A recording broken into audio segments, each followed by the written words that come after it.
Pusha T eventually starts beefing with Drake,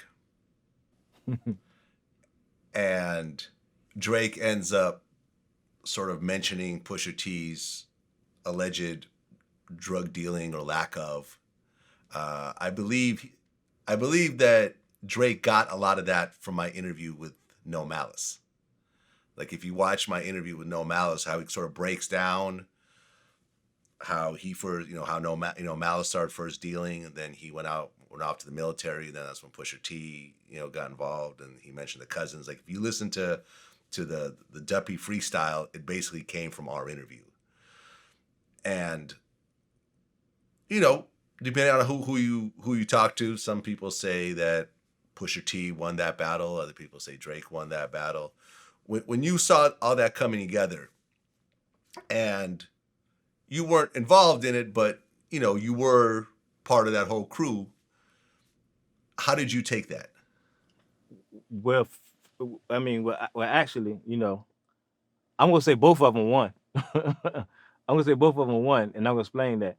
But going back, because I remember Drake says, was saying something about the cousins or whatever. The honest truth, I don't like I said, I know the cousins, but the cousins wasn't no big time drug dealers. They wasn't who what Drake is saying. Oh, it was the cousins. I don't know what cousins they are who supposed to have been them cousins, but um, I will say the reason why I say that both of them won because Pusha killed them far as everything he said, and I mean it was a good play. Like I said, he's like one of the best. He's very smart, very intelligent. So he won with that. But with Drake not coming back saying nothing, it didn't work for what Pusha wanted it to work for. Because you gotta understand this: Drake is a way huge artist.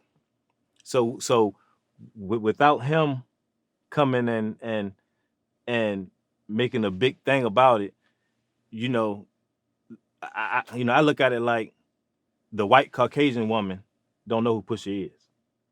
She know who Drake is. So Drake did good by not saying anything and saying, "Oh, all right, I don't want my core fan base to even know who you is." You know what I'm saying?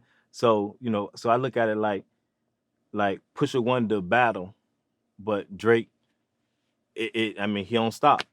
I mean, he's still Drake.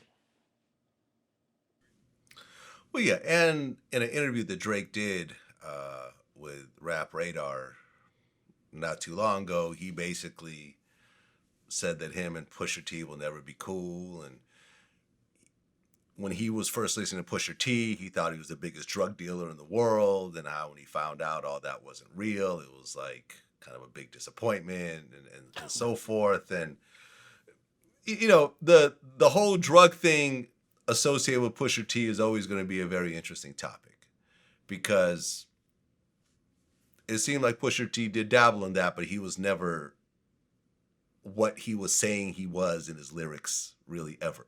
But And did that's he? okay. But did he actually say in his lyrics that he was a big like? Did he actually say that?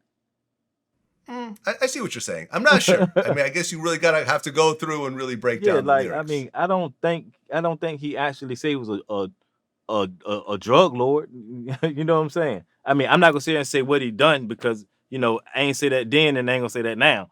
But you know what I mean? But I mean, I look at it like most rappers. That's what that's what they do. They rap.